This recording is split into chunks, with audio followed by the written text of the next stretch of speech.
e trocar ideia. Conversar. Ah, mas é muito difícil conversar com adolescente. Vai ver que você já nasceu adulto, né? Ah, eu não tenho paciência com criança. Então, para que você arrumou filho? Eu não entendo só. Porque é o seguinte, ó, eu compreendo que nós, adultos, né? Nós já temos, sei lá, acima dos 40, eu já tenho bem mais. Talvez nós viemos numa geração com pouca informação e casamos sem compreender as consequências. Ué, problema. Agora nós temos que assumir a responsabilidade.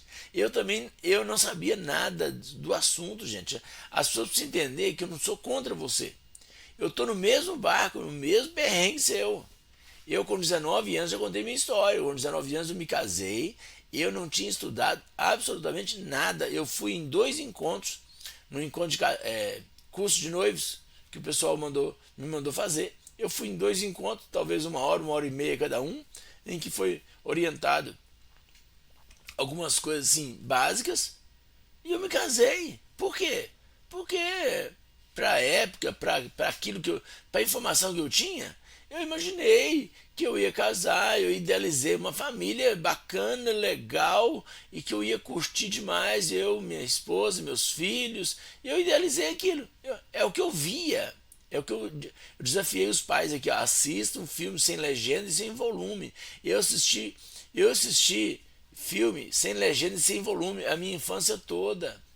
Eu via meus irmãos chegando de viagem com a esposa e eu achava tudo maravilhoso. Eles chegavam com roupa limpa, cheirosa, até o cheiro de viagem, cheiro de ônibus de viagem. Para quem nunca viaja, a gente percebe a diferença do cheiro. Eles chegavam, as malas deles eram bonitas, as roupas eram bonitas. Quando eles não tinham filhos, era bonito chegar o casal, a mala de viagem. Eu e criança vendo o filme sem volume.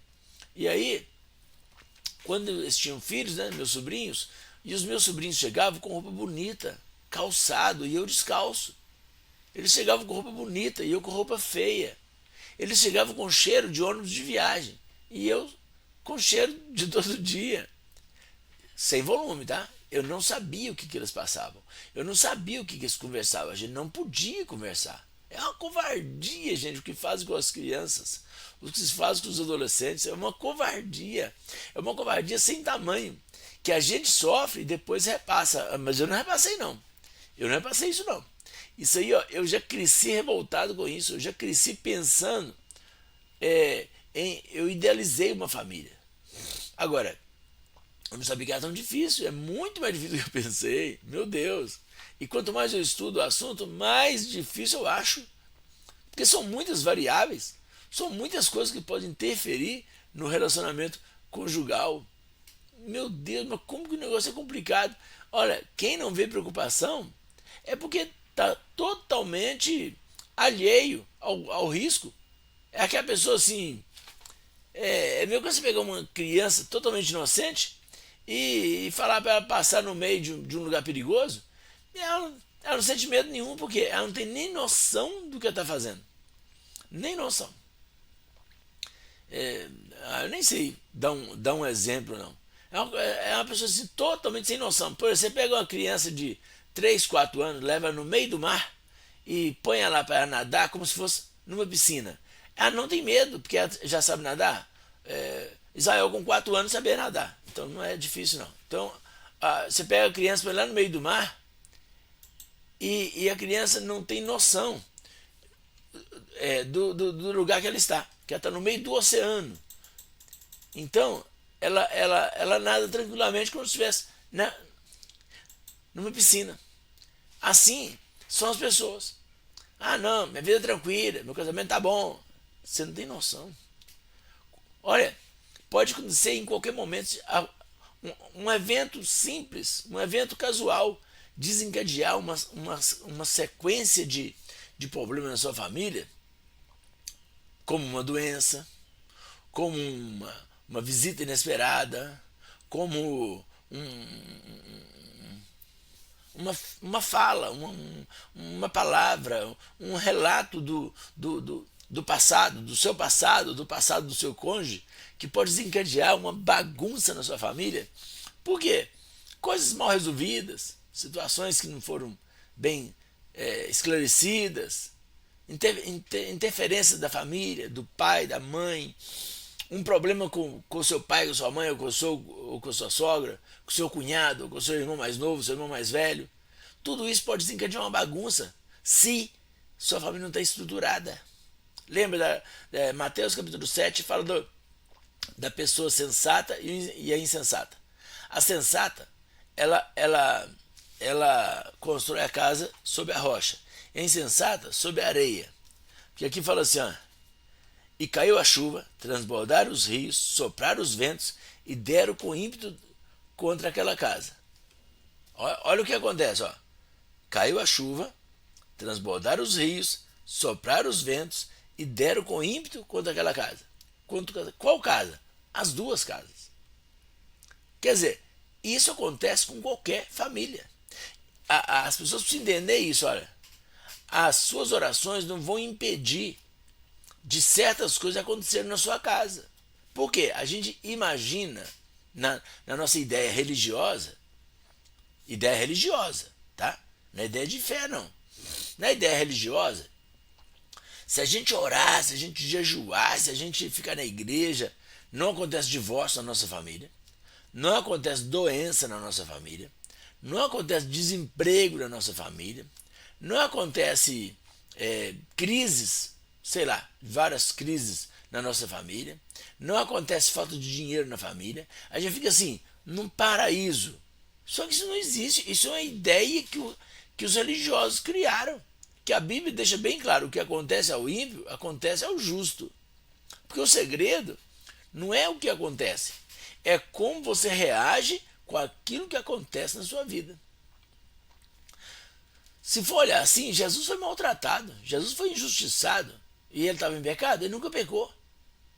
A pessoa não para pensar nos personagens da Bíblia. Maria, imagina, Maria, mãe de Jesus, mulher excepcional, uma mulher assim, muito acima da média, uma mulher assim, exemplar, uma mulher assim que não tem como falar nada contra o que ela fez, o que ela viveu. Por quê? Só de Deus escolher Maria para ser a mãe do Salvador, porque não é só questão de ser mãe, é uma questão de aguentar aquele ministério de Jesus. Ver o filho sofrer, ver o filho ser rejeitado, ver o filho morrer, ver o filho ser açoitado, ver o filho ser rejeitado e outra coisa. E com certeza ela conviveu com o preconceito. Gente, que família que vai perdoar uma moça ficar grávida do Espírito Santo e noiva? Não, alguém fez. Ou é José ou alguém. Gente, quem que ia perdoar isso? Ninguém. Imagina a sua família se acontece uma coisa dessa.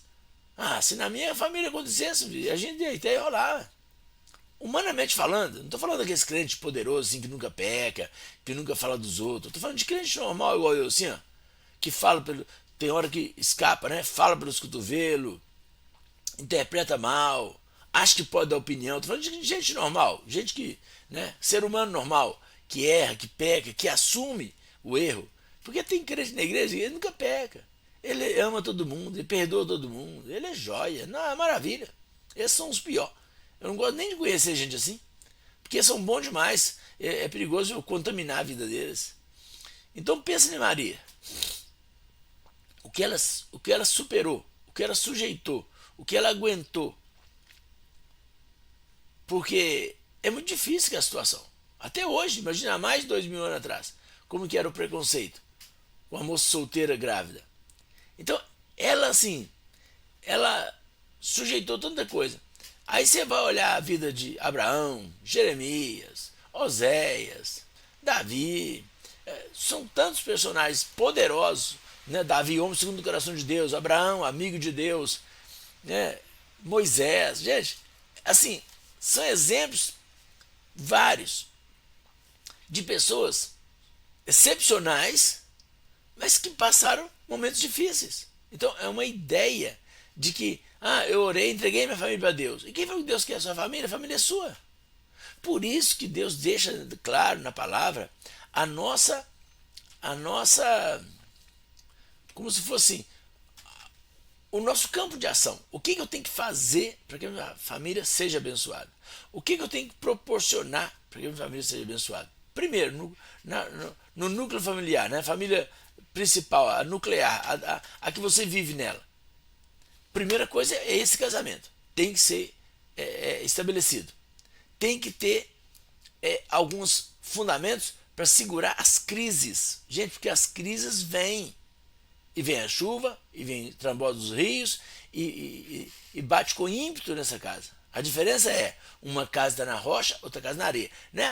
Está na rocha que é Jesus.